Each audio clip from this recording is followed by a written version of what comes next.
Hi, good evening. Carve Solokol. Studio audience here, and we've been joined by the former Wales captain, Ashley Williams. Great to see you, Ash. Right, Carve, let's get straight to it. Breaking news in the last half an hour. Tell us. Yes, Arsenal have made a bid for the Aston Villa striker, Ollie Watkins. That bid has been rejected. It's expected that Arsenal are going to go in with an improved offer.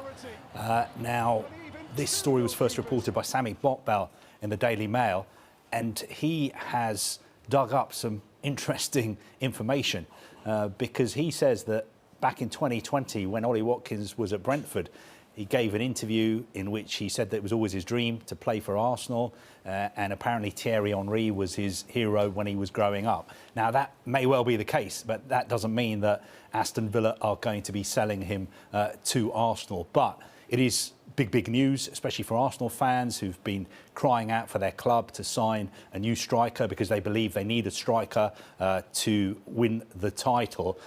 The story is a little bit complicated, though, because Aston Villa have got two number 9s, effectively, who are in demand. There's Ollie Watkins, there's also John Duran. West Ham have been trying to sign him. They put in a bid. That was rejected. Now, Al Nassr, the Saudi club where Cristiano Ronaldo is playing, they are trying to sign a striker as well. They had basically agreed a deal to sign Victor Boniface from Bayer Leverkusen. He was packing his bags and getting ready to fly to Riyadh, but at the last minute, Al Nassr have switched their sights to John Duran at Aston Villa. He would cost them something like 70, 80 million pounds. Now, there is no way that Aston Villa are going to let both those players leave. So I'm being told that it's unlikely that Arsenal will get Ollie Watkins, especially if John Duran ends up going to Saudi Arabia. And I'm pretty sure that Aston Villa's position is Ollie Watkins is not for sale. He's got another 3 years left on his contract. Why would we sell him to one of our rivals near the top of the table? What do you make of the timing? A couple of hours before Aston Villa play a really important game, and there's a bid put in for one of their most important players. Yeah, it's bizarre. Do you know what? The actual the bids make sense. I understand why Arsenal would want a player like Ollie Watkins. I think he fits the system. Is exactly what they need.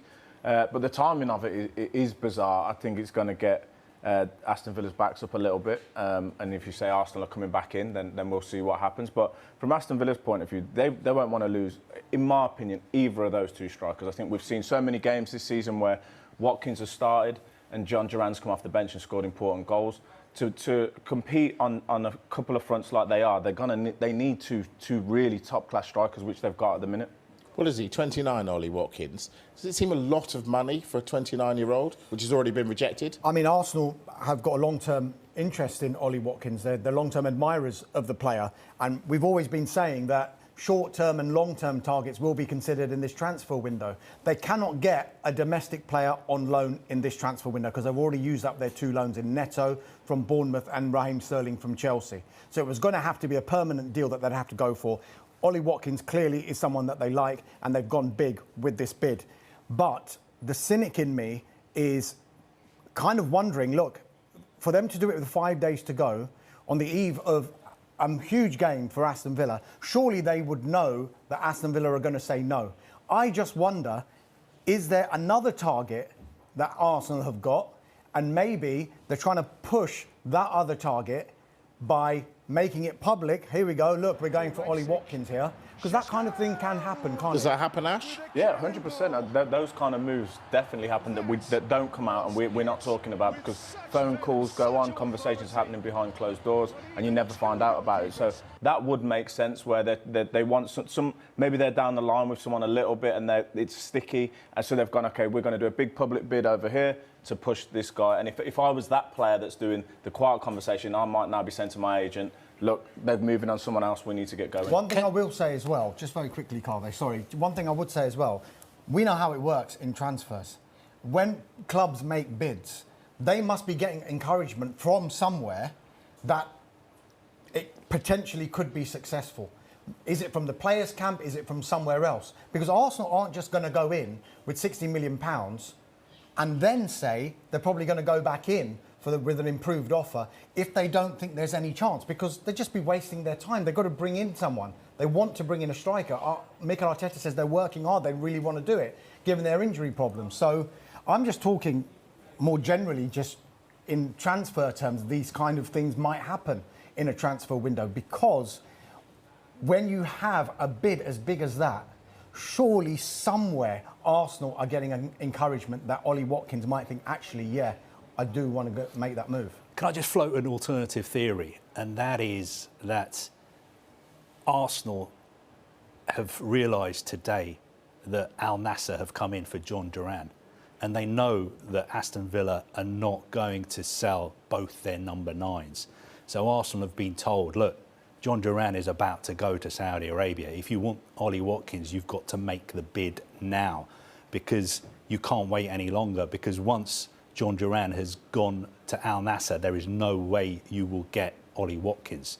So perhaps that is why they have been almost forced to make this late bid today. Do clubs put out feelers to players? Yeah, there's multiple ways that they can do it, and they're not supposed to, but it happens all the time. It might just be you're in a dressing room, you've got an ex-teammate that plays at a certain club, and he's going to send you a text or phone you and say, are you interested in coming over? I've had a conversation with my manager. You say yes, if that's that's the case, and then they go on, and then we get to this phase where we are now. So it does happen in different ways. You know, agents are always talking to people because it's their job to do that. So those conversations aren't, you know, they're allowed to happen. Agents are allowed to talk to people, other clubs, so that they do happen. And then, like you're saying, you do get a bit of interest. So then a club might hear he actually fancies, the player himself fancies this move. So let's pursue it a little bit and see where we get. Has there ever been a situation where it's secret agent Ashley Williams where you've been told, look, let's have a little word with this guy, tell him that we want him? No, because... Come on. No, because my thing was always, if you was on my team, then I'm going to speak to you. If you left my team, then you're an enemy until the end of the... Clearly, Mikel Arteta does want to bring in a striker. They're working in these final days to try and make that happen. Benjamin Sesko is a long-term target, but Leipzig say not for sale, got a deal until 2029. They've also looked at Matheus Cunha as well. Again, Wolves under no pressure to sell, contract until 2027. Sky, just generally, how difficult a position are Arsenal in when they're trying to go into the market for a striker this late in the window when everybody knows they're in the market to bring someone in? Yeah, it's tough. It's all about demand and supply. Everybody wants the same players. Arsenal wants someone who can make them better. And how many players out there can make Arsenal better? And then when Arsenal go in for a player, everybody knows that Arsenal need a striker. So the price goes up. And the money people at Arsenal know that they're going to have to pay over the odds to get the players they want. So yes, Arsenal are in a difficult position because they're such a great club with great tradition and a team that is just on the brink of winning the Premier League. So he's not saying too much because he knows that everybody can sing till they're blue in the face about, you know, you need a forward. He wants to bring in another forward. They've got problems with Saka, and then Jesus has gone as well. So they want to bring in players that other clubs don't want to sell. So if those clubs are going to sell, they're going to have to ask for a load of money to be without, because you can't replace players in the January window.